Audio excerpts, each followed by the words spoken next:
வணக்கம் நண்பர்களே. கடன் என்பது மனிதனை உயிரோடு தின்னும் தீ. அதை அணைக்கத் தெரிந்தவன் புதிய சாம்ராஜ்யத்தை செதுக்குவான் என்றார் ஆச்சாரிய சாணக்கியர். இன்றைக்கு பலரும் சந்திக்கிற மிக பெரிய மன அழுத்தம் இந்த கடன் பிரச்சனை தான். இதிலிருந்து மீண்டு வர சாணக்கியர் சொல்லும் 4 ராஜதந்திரங்களை இந்த 3 நிமிடத்தில் பார்க்கலாம். முதலாவதா, போலி கௌரவத்தை தூக்கி எறியணும். நாம கடன் வாங்குவதற்கு காரணமே அடுத்தவங்க முன்னாடி நம்ம பெருமையாக காட்டிக்கொள்ள நினைக்கும் போலி கௌரவம்தான். உங்க வருமானத்திற்கு அதிகமாக செலவு செய்தால் நீங்களே உங்களுக்கான வழியை அடைத்துக் கொள்கிறீர்கள். எளிமையாக வாழ கற்றுக்கொண்டால் செலவுகள் குறையும், கடனும் சீக்கிரம் அடையும்.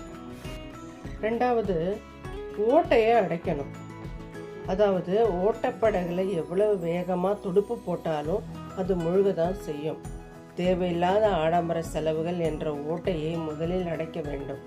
எந்த பொருளை வாங்குவதற்கு முன்பும் நமக்கு இது உண்மையிலேயே அவசியமா என்று ஒரு முறைக்கு 2 முறை யோசியுங்கள். 3வது, பயப்படாமல் நேருக்கு நேர் பேசுங்கள்.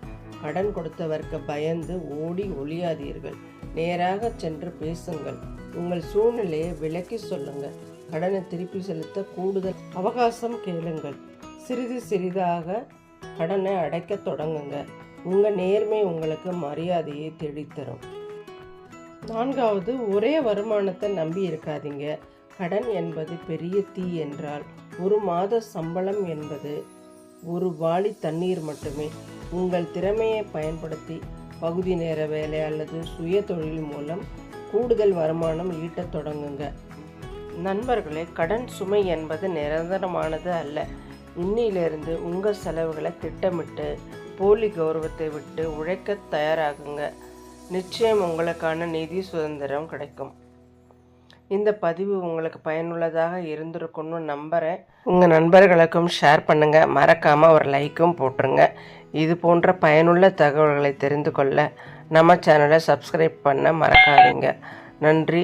மீண்டும் அடுத்த பதிவில் சந்திக்கும் வரை உங்களிடமிருந்து விடைபெறுவது உங்கள் தோழி. நன்றி. வாழ்க வளமுடன்.